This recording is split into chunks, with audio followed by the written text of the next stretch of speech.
Estamos de volta em mais um bloco do nosso debate em ação. Pastor Neucimar, pastor Cleiton Lucas e pastor Alexandre. Pastor Alexandre, que já brincamos aqui um pouco, né? Ele é de um bairro, como é o nome do bairro Pega o microfone aqui, qual é o nome do bairro da sua igreja lá, pastor? Fala aí o nome. Rapaz, ali a igreja é em Manilha, mas é um subbairro chamado Granja Cabo Sul. Eu não sei quem foi o filho de Deus que botou o nome. Mas vamos, não fica tranquilo, não vamos pegar no seu pé. Cabo Sul. Não vamos pegar no seu pé, fique tranquilo. Já imaginou se eu vou lá na igreja do pastor Martinho, com uma equipe, com um grupo de mulheres, e aí eles falam assim: vamos ouvir as irmãs da Granja. Muda de assunto. Não funciona, não fica legal. Bom, mas voltando aqui então, isso foi só um momento de descontração, né? Depois disso, vamos pagar aí o lanche para o pastor, que o pessoal da Granja come o quê mesmo?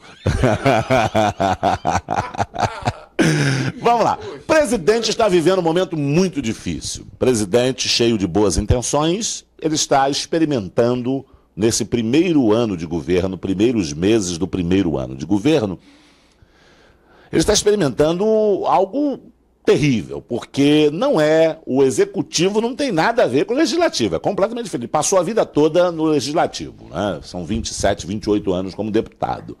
E agora ele apresenta alguns projetos, ainda falando do Ruan, porque nós estamos falando de projetos que, quando chegam na Câmara de Deputados ou no Senado, são barrados ou alterados. É uma boa vontade da gente falar em alterado. Na verdade, são violados. Né? Eles pegam e fazem uma coxa de retalho dos decretos do presidente. Começando aqui pelo Alexandre, que a gente já implicou com ele. Você acha que é possível ter mudança? Eu fico imaginando o seguinte: a aflição de você estar no poder, ter prometido um monte de coisa na campanha e agora não conseguir fazer. Como é que você acha que o presidente está vendo todas essas questões aí de não poder fazer muita coisa, embora tenha prometido muito, e não poder fazer? É possível ter mudança, mas não fácil. Não vai ser fácil, por quê? Já tinha um sistema, a casa já vinha um sistema, e quando o presidente vem tentando quebrar o sistema da casa, aí as coisas começam a ficarem dessa forma. Por quê? Se falou muito no toma lá, da cá, aquela coisa toda, enfim, para se aprovar alguma coisa na Câmara, tinha que haver negociação. Uma negociação. Essa negociação não está acontecendo.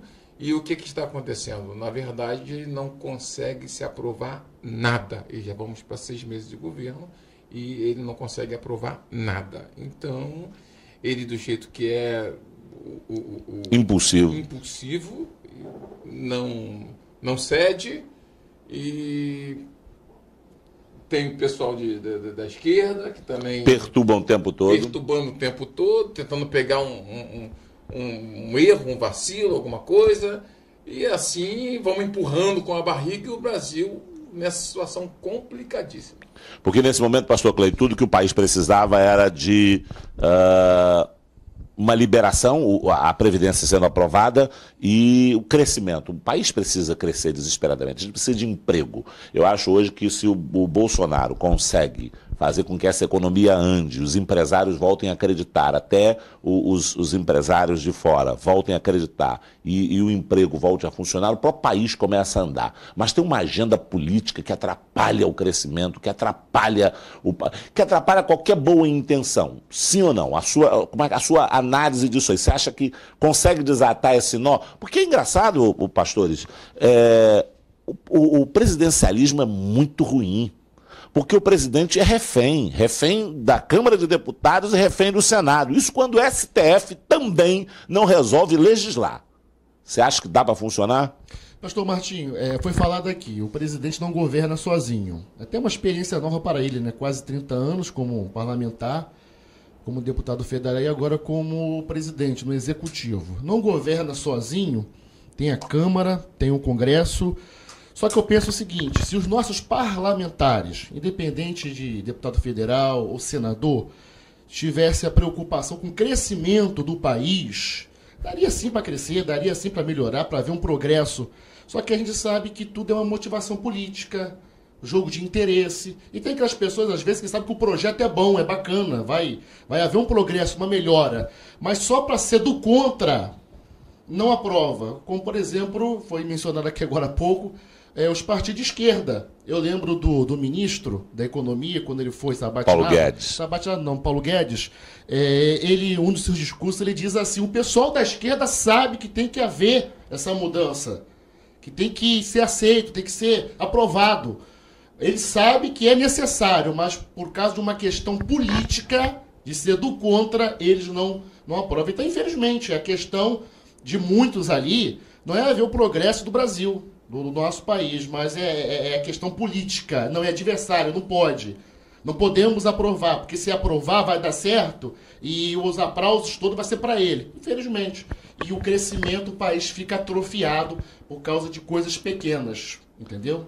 E o pastor Neucimar, o presidente acaba sendo apenas um opinante nessas questões. Ele vai para o Twitter, por exemplo, ele opinou sobre as duas mulheres que fizeram essa barbárie com o menino Juan. E ele lamenta não ter, por isso nós estamos falando do presidente, ele lamenta o país não ter leis mais duras. Você vê que a audiência de custódia, por exemplo, é uma aberração nesse país. A gente via cada entrevista, era filmado algumas dessas audiências de custódia, e o policial te bateu, maltratou, xingou sua mãe, isso falando com um infrator, com um bandido. Né? Então a gente tem absurdos, gerou-se absurdos jurídicos nesse país. Mas o que esperar? Infelizmente o presidente acaba tendo que esperar boa vontade dos parlamentares, esse monte de patriota que surge também, é engraçado, né? Gleisi Hoffmann se torna patriota, Ivan Valente do PSOL patriota, a Maria do Rosário, todo mundo defendendo a pátria, todo mundo defendendo o cidadão, defendendo os pobres coitados que dependem da Previdência, quando eles ficaram 16 anos no poder. A minha pergunta, a minha questão mais clara é: você vê alguma possibilidade de mudança, mesmo com boa vontade do presidente, a curto prazo? Eu tenho esperança que sim.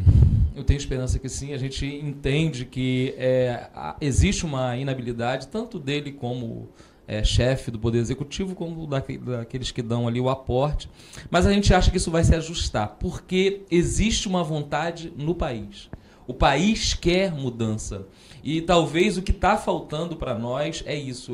Nós somos aquele elefante que não sabemos a força que temos. Em 2013, um monte de projetos foram multados porque as pessoas foram para a rua. Então, nós temos que entender isso. Nós precisamos exigir que aquilo que é melhor para o Brasil, não para um partido, não para uma pessoa, não para uma quadrilha de corruptos que tem instalado lá no Congresso Nacional e que comanda a seu bel prazer o destino do país. Então eu tenho a esperança que o Brasil vai ajudar o presidente a governar e mostrar para o Congresso que nós queremos. Nós queremos o pacote anticrime do Moro.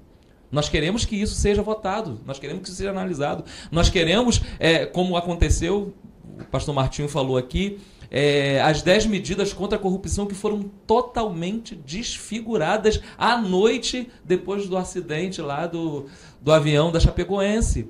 Né? Então, nós queremos que isso aconteça. E um país que se mobiliza, né, se nós entendermos que há um jogo no Congresso, o jogo do poder, né, tem que se negociar.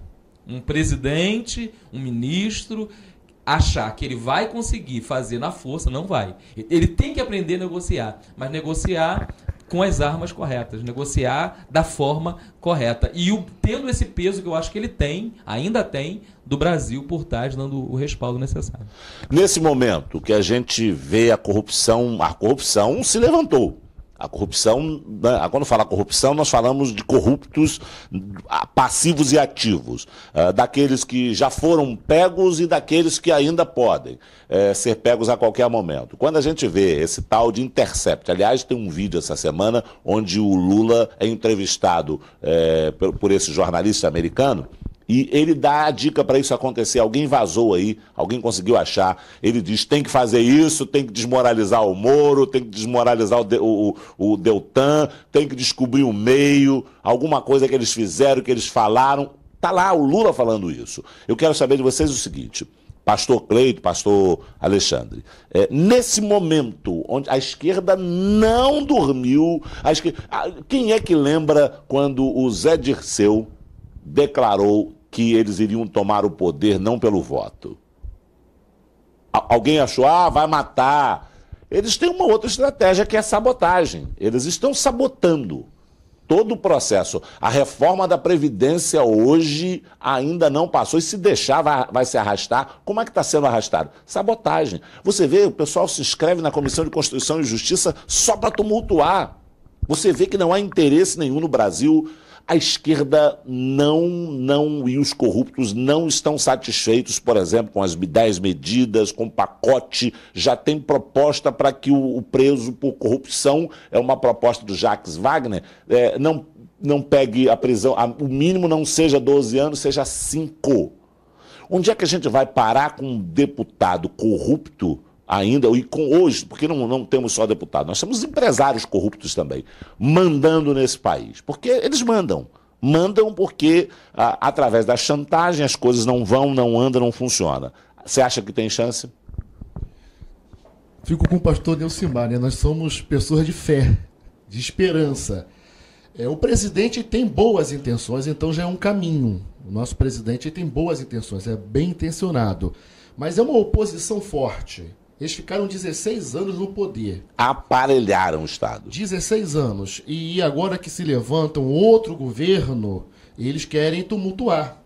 Então, claro que sim, existe a possibilidade, nós somos pessoas de fé, oramos, como diz a Bíblia, oramos pelo nosso presidente, oramos pelos nossos governantes, mas é muito difícil, dada essa oposição que não se preocupa com o Brasil ou com o povo, ok? Em relação à questão que o senhor abordou, do PT, né? Eu achei interessante até essa semana o Sérgio Moro, as perguntas que ora foram feitas para ele. Quando ele vai voluntariamente. E você vê a diferença, né? Você vê a diferença da qualidade das perguntas quando era, por exemplo, um senador do PT. A pergunta era reformulando a questão do Lula, das escutas, e você vê que eles estavam ali preocupados com o país, com o que aconteceu. A preocupação deles era estar ali mais para se vingar do Moro. Para desmoralizar. Aquele que derrubou o nosso líder, agora é a nossa vez. Então, agora, você vê que eles são tão inescrupulosos entre si que eles não têm a preocupação do resultado. Eles abastecem. Tem um senador que foi abastecido com uma informação de que o Moro tinha viajado, feito um curso numa empresa, se preparado para estar ali, deu até o valor, 180 e tantos mil reais, e o Moro sequer conhecia a empresa. E ele ficou perdido porque alguém abasteceu, alguém deu informação, toma, vai lá e pergunta isso. O PT, esses partidos de esquerda, PSOL, PSB também, que se esconde, se camufla, mas é de esquerda, PCdoB, eles não têm escrúpulos, nem com o próprio povo dele. Porque essa casca de banana, dar àquele senador esse tipo de informação e ficar desmoralizado, porque eu vou, cadê? Vamos, traz aí, eu também queria saber que empresa é essa. Como é que eu me preparei? Até porque ele usou uma frase, que a verdade, quem tem a verdade, você vai se preparar para quê? Para contar a verdade? É complicado, mas você acredita... hoje é uma preocupação em desmantelar, desmoralizar. Eu acho que o PT, o PT tem essa preocupação, os partidos de esquerda, porque o Bolsonaro hoje tem uma equipe base, tem o Paulo Guedes, o Moro e outros, e se conseguir fazer com que ele se aborreça, retire, se irrite ou perca a confiança, o que o pessoal gostaria muito de ver o Moro fora do governo. Como o Paulo Guedes também. Também. Bom, primeiro eu vou descontrair um pouquinho aqui, né? PT, se eles forem católico, apostólico, romanos, nada contra os católicos, assim que houver que o Lula partir, morrer, vai haver uma resistência e com certeza eles vão conseguir a canonização. São Lula. Porque eles conseguem parar tudo, eles conseguem ficar 3, 4 dias, 5, uma semana, com a paralisação. De onde vem esse dinheiro para poder bancar eles? Fantástica a ideia de trocar as cores das notas. Fantástico. O grande desespero é esse, porque em 6 meses, dizem que alguns deputados têm apartamentos inteiros com paredes falsas. Aliás, a segunda temporada na Netflix de uma série que fala sobre a corrupção, aparece lá um diretor da Petrobras com uma sala inteira e o pessoal começa a tirar tanto dinheiro, ok? Ali é uma pequena deixa do que vai acontecer com uma turma aí. Agora, vai aparecer emprego. Por quê? Porque vai ter que lavar. Em 6 meses vão abrir um monte de empresa aí, supermercado, porque o que tem de gente... Suíça é pinto. Os países fiscais é pinto. Eles descobriram que com uma moeda estabilizada pode guardar em casa, pode guardar na fazenda, nas paredes, nas caixas, nas malas, nas cuecas. E aí há uma grande ideia. Dizem que essa ideia é do Moro, ele não assume a paternidade, mas ele vai fazer esse curso ele fez. Ele foi fazer um curso na Itália para descobrir como eles lidaram com a máfia italiana, como eles acabaram com a máfia italiana, e uma das coisas é essa: ele tem que tocar no poder deles, no poder financeiro. Não adianta ficar trocando tiro, não adianta ficar prendendo. Se você não conseguir mexer no poder financeiro, e o poder financeiro deles está dentro das casas com estoques e mais estoques de nota de 50 e 100. Se mudar em 6 meses isso, ou vai trocar no banco, e como é que troca no banco se você precisa declarar a origem? Você tem que declarar, chegar lá, depositei 100 mil. É engraçado. Eu tenho um amigo que vendeu um sítio e a pessoa fez a transferência. 3 dias depois, o banco estava ligando para ele, querendo saber a procedência. Você vendeu, o sítio era declarado, isso foi herança, ganhou na loteria, porque ninguém aparece com dinheiro. Como é que alguém aparece com 500 mil reais na conta? Agora imagina esses milhões. Agora, lógico e evidente que a gente sabe que o país precisa ainda passar por uma sacudida maior. A eleição do Bolsonaro é o primeiro passo, mas ainda muitas outras medidas precisam ser tomadas. Vamos discutir um pouquinho, porque eu queria falar sobre a questão, o presidente ter ido ao Twitter, ter falado sobre a questão das leis mais duras em relação ao caso do garoto Juan. Porque é possível que daqui a pouco alguém diga, assim como quem deu a facada, que elas são loucas, arrumem laudos, e aí daqui a pouco elas estão, não na prisão, mas aí no... vamos botar num hospital desse aí de louco, vamos internar numa clínica dessa aí, vão ser até penalizadas, talvez até possam ser penalizadas, você pode me orientar melhor, mas aí, em vez de ir para um presídio, vão para uma instituição que cuida de gente que não pode continuar solta na sociedade, mas não vai pagar. Quando, na verdade, esse tipo de crime nós deveríamos ter um tratamento que alguns estados nos Estados Unidos são independentes, alguns estados têm pena de morte, outros prisão perpétua. Vamos discutir isso daqui a pouquinho. Pra onde irei? Pra onde irei? Pra onde irei? Pra onde irei? Se tuas palavras pra mim são fonte de vida, vida. Pra onde irei? Pra onde irei? Se só em ti encontro vida, vida, vida.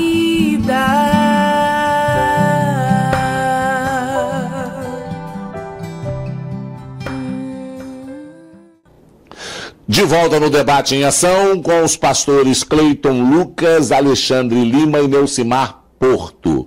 Bom, a nossa discussão é um pouco mais ampla, porque na verdade a gente não pode tocar em muitos assuntos aqui, até porque nós estamos vivendo um momento tão complicado, tão difícil.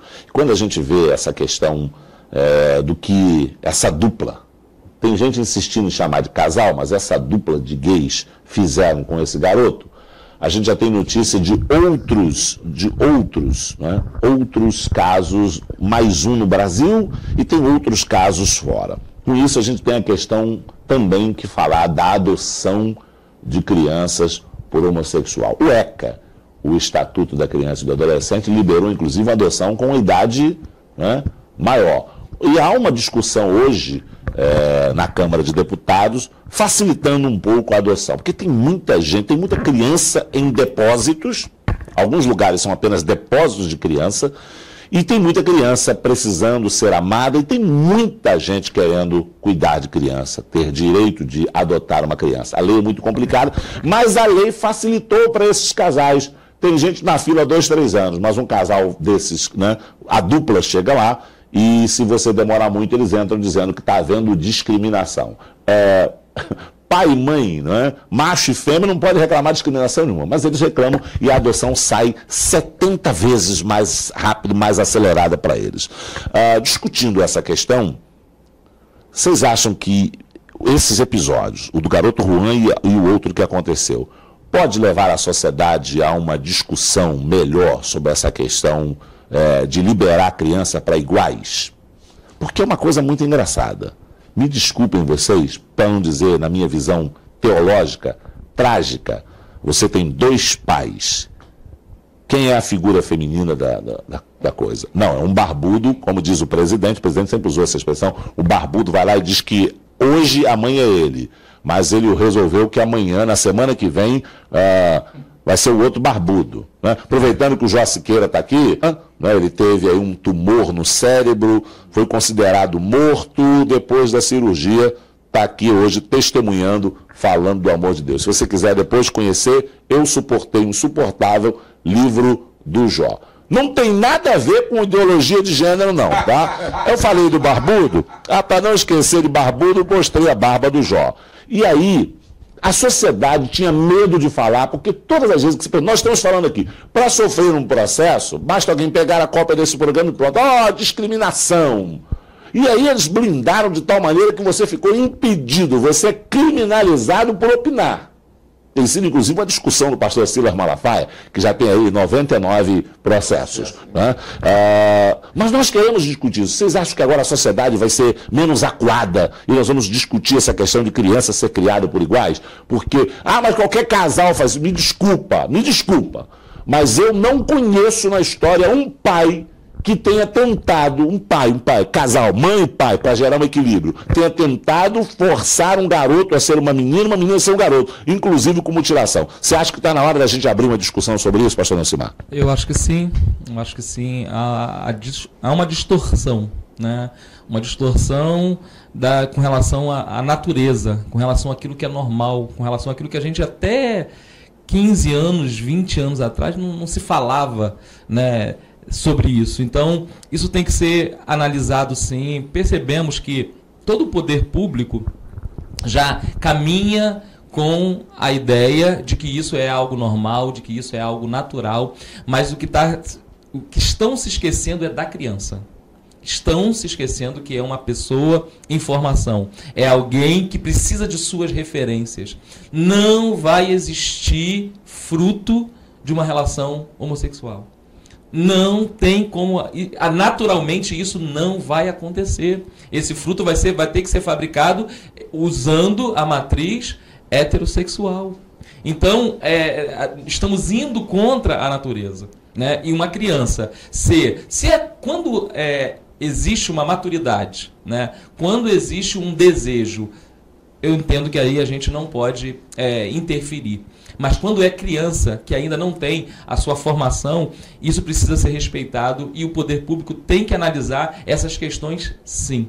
Quem são essas pessoas, né, que vão criar essa criança? E com relação ao episódio do Juan, temos que analisar sobre a questão desse tipo de crime que está surgindo aí, né? A crime, violência de gênero, né? Agora crime de gênero. A pessoa ser morta porque ele é heterossexual. Nasceu com sexo errado na visão deles. Na visão do outro. Né? Quer dizer, isso tem que ser analisado, sim. Isso tem que ser debatido, já que, né, eles forçam a sociedade a pensar, a analisar, ou como está escrito no PNDH, né, que foi colocado na época pela presidente Dilma, o que eles querem é a desconstrução da heteronormatividade. Eles não querem a construção da homonormatividade.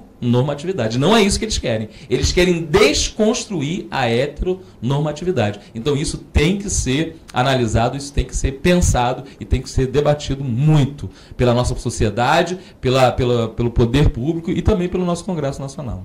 Pastor Alexandre também quer pegar aqui uma parte.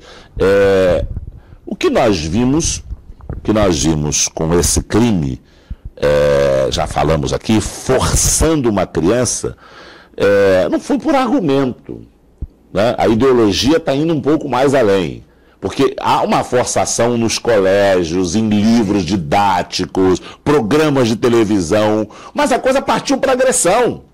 Imagina você, como eu disse, a questão da Érica Cocai, a deputada que queria fazer uma lei para qualquer criança de 11 anos que dissesse, eu não estou satisfeito. Sabe, eu me lembro dos meus filhos, eu comprei uma bicicleta, e aí um olhou e falou assim, não, mas eu não quero, depois de andar, eu não quero dar cor preta, porque eu comprei uma cor preta para um e azul para o outro. Eu quero a minha bicicleta agora azul também. Começou uma choradeira, eu quero azul, o que tinha azul não queria trocar porque não queria preto, mas o outro cismou.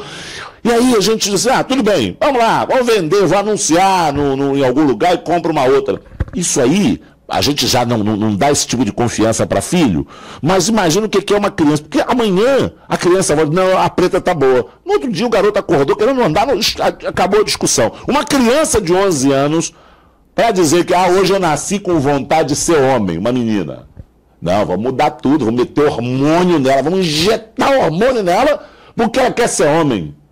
Aí, 2, 3 dias depois, a criança não, na verdade eu não estava sabendo muito bem. E agora, os mesmos eram aqueles que não aceitavam a redução da maioridade, porque uma criança de 13 anos, 14 anos, não estava pronta, aliás, até 16 anos, não estava pronta, não podia se responsabilizar pelos seus atos, mas com 11 anos poderia decidir que sexo queria ser. O que você acha dessa ideia de partir apenas do convencimento para uma agressão?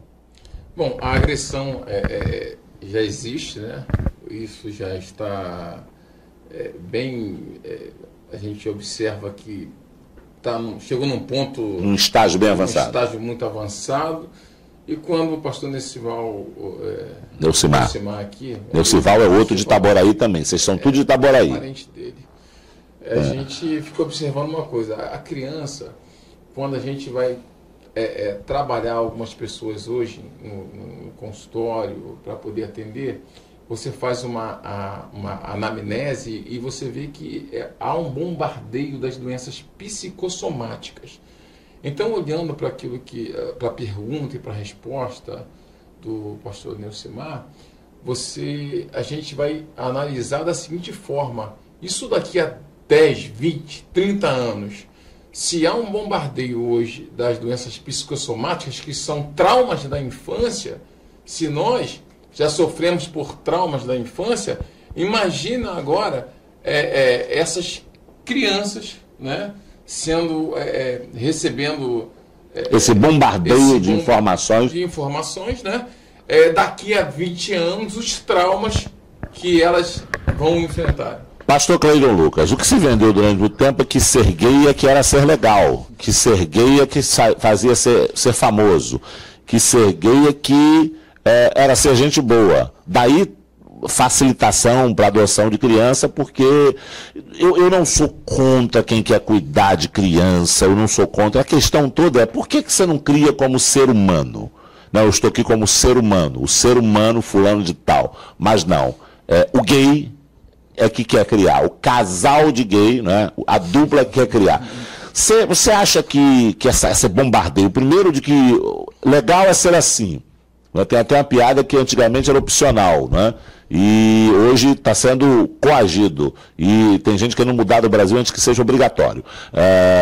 Já há uma ideia de que daqui a pouco as igrejas evangélicas serão obrigadas a aceitar nos hall de membros, aceitaram o que o Conselho Nacional de Justiça também fez, reconhecer como casamento, que isso aí, o Conselho Nacional de Justiça e o STF vivem legislando. A minha opinião, a minha pergunta a você: Você acha que esse bombardeio, essa geração já veio considerando isso tudo normal, não tem mais como recuperar? Porque tem um bombardeio na novela, tem um bombardeio nos programas, tem um bombardeio, a aceitação disso tudo como muito normal. Aliás, nem como normal mais, mas como maravilhoso. E é interessante que parece que tudo conspira a favor deles. A questão da adoção, uma burocracia tremenda em nosso país para adotar uma criança. Agora, quando é um casal de gay, parece que as coisas são mais agilizadas, como houve nessa questão. Agora imagina, pastor Martinho, uma criança sendo criada por um casal de gays. O desenvolvimento psicológico dessa criança. Aquilo que foi mencionado agora há pouco, quem é o pai, quem é a mãe. Para o casal, isso não implica em nada. Eles acham que isso é um tema de religiosos, que a gente está vendo... O importante é dar amor. Que o importante é o amor, é a caridade, é o cuidado. Mas nós sabemos que não é assim. Então, até a questão do desenvolvimento psicológico de uma criança que é criada, cuidada, adotada por gays, isso lá na frente, nós temos um psicanalista aqui, que pode até depois falar melhor, isso pode ser terrivelmente prejudicial. Mas é interessante no nosso país como as coisas conspiram a favor deles. E hoje em dia tudo é homofobia. E as ameaça para você não poder opinar. As pessoas não sabem nem o que é homofobia. Associa homofobia à opinião. Nós temos liberdade de opinar. As pessoas opinam sobre Deus, sobre igreja, sobre religião, política. Tem pessoas até que brincam, mas eles querem criminalizar a opinião. Tem pessoas que até brincam, né, que existem 3 áreas que você não pode debater opinião. Futebol, política e religião. Você fala bem, fala mal, critica, elogia. Agora, se você for emitir a sua opinião contra a questão do homossexualismo, mesmo com respeito por seres humanos, mas você omite a sua opinião, aí é homofobia. Homofobia é outra coisa. Entendeu? Então, mas é interessante como o nosso país, tudo conspira a favor deles. Até a questão da adoção, que é uma burocracia tremenda. Hoje, para você adotar uma criança em nosso país, muita burocracia, e parece que algumas pessoas desistem. Desiste. O cantor Marcos Góes ficou com uma criança. Na verdade, essa criança foi deixada na porta da sua casa.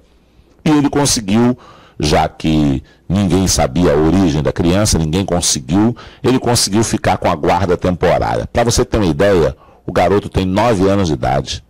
A guarda temporária ainda não se tornou efetiva. 9 anos. Eles ainda estão tentando achar pai e mãe. Quando o garoto conheceu a mulher do Marcos Góes como mãe, foi cuidado, tratado, amamentado, porque ela tem ela tem uma menina da mesma idade. Então deixaram o menino, eles amamentaram, o garoto cresceu chamando ele de pai, mas ele não tem um registro, ele não pode provar, porque ainda não decidiram. E ele disse isso mesmo, nos Estados Unidos, algumas pessoas estão saindo para adotar criança fora em outros países, porque é mais fácil. Nós temos aí alguns artistas que adotaram crianças na Somália, né? No próprio Estados Unidos. O Marcos morou lá um tempo e ele deixava o garoto aqui com a mãe dele, né? Com a avó ainda emprestada, porque essa criança não poderia. Um amigo dele, advogado que atua lá, falou: rapaz, isso aqui na América já teria sido resolvido com 6, 7 meses. E a gente quer ter um monte de avanço. A gente quer ser igual, a gente fica...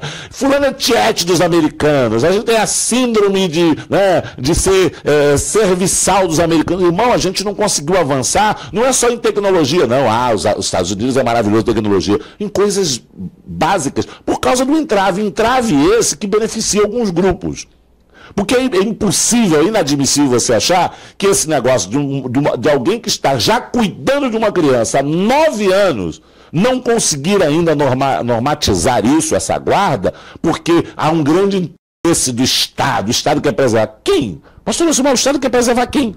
Quando impede que uma criança... Tem criança que já passou da idade de adoção, que famílias não querem mais, e que eram candidatos, haviam candidatos há muito tempo. Eu posso falar isso para vocês porque eu fui candidato à adoção na verdade, de um casal. Né? E aí só podia adotar os 2, porque não tinha mais ninguém de parente, para não separar. Esse já começou, eu falei, não, a gente fica com os 2. Eu queria uma menina, tenho 2 meninos, queria uma menina. Resolvemos ficar com os 2, não, está decidido. E aí, irmão, desisti, porque... 4 anos, a fase de ensinar, a fase de... 4 anos passou. Certamente é a última coisa que estão se pensando é na criança. Né? A família fica com uma insegurança jurídica, porque está com uma criança que legalmente não pertence, eles não têm o pátrio poder. É algo que é inconcebível, né, para o nosso sistema, né? A facilitação da adoção é algo que tem que ser, esse tipo de burocracia tem que ser flexibilizado, tem que ter o apoio. A gente sabe que tem que ter também uma certa segurança. A gente sabe que ele não pode ser um processo comum. Alguma coisa tem que ter de segurança com relação à criança. Mas se há o interesse, se tem casais, às vezes sem filhos, né, que quer adotar uma criança, isso tem... Eu acho, Pastor Martinho, eu até elogio aqui essa sua postura, porque eu acho a adoção uma das coisas mais bonitas que existe.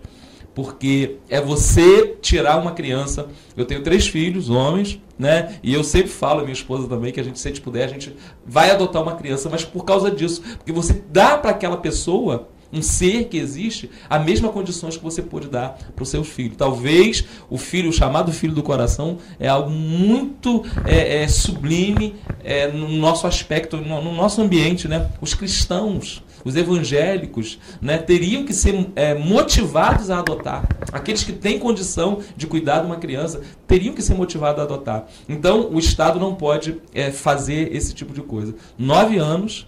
E a criança não tem um pai, a criança não tem uma família registrada. Isso é um absurdo. Chama de pai no coração. Foi criado, existe amor. Isso está perdendo, por exemplo, ele vai para os Estados Unidos, não pode levar essa criança. Não pode. Ele passou lá, ficou 6 meses lá, e longe, com o coração. E assim, é filho dele. Ele pegou, lá abandonaram na porta. Nós vemos aí, por exemplo, agora eu vi essa notícia, não sei se o pastor viu, essa semana, uma criança brasileira que foi adotada por um casal de italianos se tornou prefeito de uma cidade. Foi eleito prefeito de uma cidade pequena, parece 300 e poucos habitantes só, né? Mas aquela criança foi trazida do Brasil, tirada do Brasil, o casal adotou e deu uma nova vida, e hoje o rapaz é prefeito de uma cidade italiana. Então, o que a gente pode fazer por uma criança se a gente adotar o futuro dessa criança? Nós temos um cantor, eu esqueci o nome dele agora, considerado americano, né, famoso, com Grammy. Ele é um jovem, pianista brasileiro. Ele foi adotado por um casal de americanos, deram uma vida. O camarada tinha... a gente vê a sabedoria de Deus, porque... quando você ouve esse cara cantar, ele é talentosíssimo. Mas o cara que adotou ele era um velho professor de piano. Um casal que não tinha filho, veio aqui, se encanta com ele e leva, e dá a ele a chance de deixar fluir a musicalidade dele. E aí esse garoto hoje é talentosíssimo, né? Eu não vou lembrar, não consegui lembrar, é brasileiro ele, aliás, na Wikipédia furada, né? Tem uma Wikipédia que aparece que ele é de um outro lugar, que ele seria de um outro país, mas ele é brasileiro. Não é o Sérgio Mendes. Não. Não é o Sérgio Mendes. Não, ele é novo. O Sérgio Mendes é atual. O Sérgio Mendes é um cara também com Grammy, mas o Sérgio Mendes viveu lá, né? Naturalizado lá. Eu não vou conseguir lembrar. Só que a gente tem que entender que a gente está dando a oportunidade para uma criança. Eu voltei a ter essa crise de ter uma menina, por ter 2 meninos. Eu fui participar do projeto Radical. Quem não participou, eu incentivo a participar. E lá visitamos foi levado umas crianças da ONG, até para mostrar o que a igreja não faz. Né? Porque a igreja não faz. Às vezes a gente fica com medo, fala um monte de coisa, mas a igreja deixa de agir. Não digo todas, mas quando uma falha, todo mundo falha. E lá me encantei por uma menina de 2 anos de idade. E ao olhar para aquela garota, porque tem uma coisa engraçada, quem já fez trabalho em orfanato, eu sempre quis ser uma menina. Chegou um momento que construí uma casa, preparei um quarto rosa. Só que o tempo passou, a menina não veio. Como eu descobri que só fazia menino, eu falei, quer saber uma coisa? Eu vou encher essa casa de menino nessa tentativa. É melhor eu adotar, porque eu pego alguém que já teve, já nasceu, teve a vida, mas não teve oportunidade. Quero ser a oportunidade. Com toda essa dificuldade, eu deixei para lá. Num desses trabalhos nossos aí do Radical, conheci uma menina de 2 aninhos e falei, meu Deus, aquele quarto lá é a cara dela. Eu só pensei não pensei só em mim, pensei naquela criança. Falei, meu Deus, uma criança jogada, uma menina linda de 2 anos de idade dentro de um orfanato. E eu falei, tem um quarto separado, preparado, além de muito amor para dar para alguém. Mas vou falar uma coisa para você, se não mudar essa lei de adoção, você desanima, porque daqui a pouco ela tem 2, daqui a pouco tem 4 anos, daqui a pouco tem 5, daqui a pouco tem 6 e complica. Uma pessoa de 7 anos, 8 anos pode ser adotada? Pode, mas daqui a 6, 7 anos eu já não tenho vigor físico para ser o pai que gostaria de ser. Eu estou mais na idade de ser avô. Estou quase, sabe, eu tenho um filho de 18 anos, daqui a pouco, mais 4, 5 anos, eu estou sendo avô. Aí o quartinho que eu pintei de rosa, que eu preparei para a criança, vai ser usado pelas netas. Gente, chegou a hora de ir embora. O Osiel, nosso produtor, está ali. Hoje tem um monte de gente aqui, já falei do pastor Jó. Quais são os outros auxiliares de produção aqui? O William Araújo. O William Araújo. Manilha também. Felipe. E você vai falar do seu livro antes da gente ir embora, porque senão depois você vai ficar brigando comigo ali fora. Fala dos seus livros aí. Deixa eu falar do meu livro aqui, deixa eu ser bem objetivo aqui. Depois a gente bota a conta para você depositar. Isso. Depressão. Isso aqui é um olhar, tá, psicanalítico. Tá? Isso aqui, tem Bíblia aqui? Não tem nada a ver. Não tem nada a ver. Não tem nada de Bíblia aqui. Na verdade, é um olhar psicanalítico e eu procurei não ser muito técnico para as pessoas entenderem melhor, né? Eu falo sobre sinais, sintomas e a questão de tratamento, né? Ok. Isso é uma visão psicanalítica. Está dando para ver aí? Depressão, okay. Um olhar psicanalítico. Tá? Isso aqui é O Beijo do Diabo. O nome assusta, né? É um nome chamativo. E eu faço uma dissertação aqui sobre Jesus e Judas, na verdade, ou seja, Judas e o diabo, né? Eu falo sobre simbiose. O que é uma simbiose? É aquilo que Cristo falou assim: eu e o Pai somos um. Então, na verdade, você olha para o Pai, você não vê o Pai, você vê o Filho. Então, você olha para o Filho, você vê o Pai. Então, uma simbiose, né? Tem até um desenho aí de simbiose, aí junta. Você olha para Judas, então vê o diabo.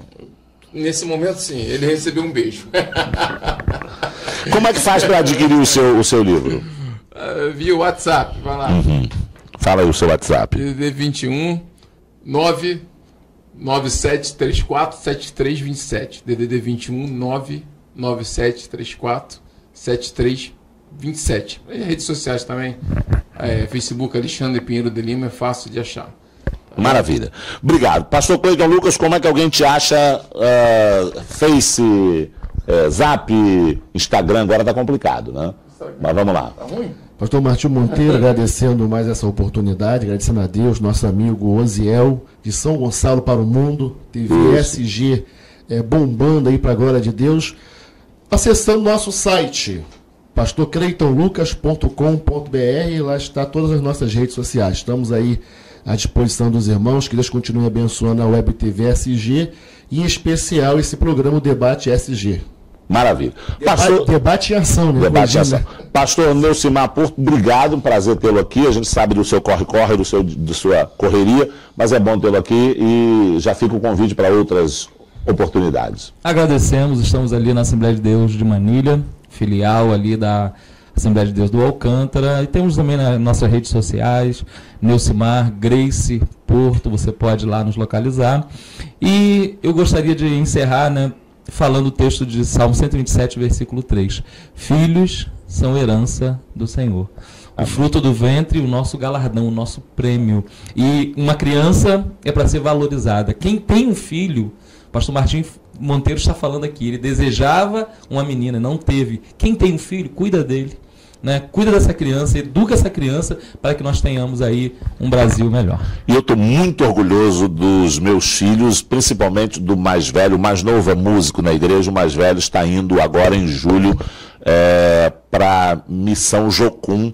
Vai passar 6 meses num curso integral lá em Missões, desejo do coração dele, e ele falou: pai, eu vou fazer despedida. Eu falei: que despedida vai passar? Ele falou: pai, mas eu talvez não volte mais, depois desse curso talvez eu vá para o Chile para trabalhar com a Jocum do Chile. Ele, em vez de me deixar triste, emocionou, porque é tão bom a gente ver filho da gente envolvido na obra do Senhor. Então eu só digo para vocês o seguinte: filho da gente é o melhor investimento quando você coloca ele no caminho do Senhor, na presença do Senhor. É um grande investimento e traz alegria para a gente. Tomara Deus que a gente nesse programa tenha contribuído para que a rota seja corrigida na criação de filhos, na valorização de crianças. Deus nos abençoe. Até breve. Você participou do Debate em Ação. Os temas atuais que mexem com a vida de todos. Crescimento espiritual e cidadania.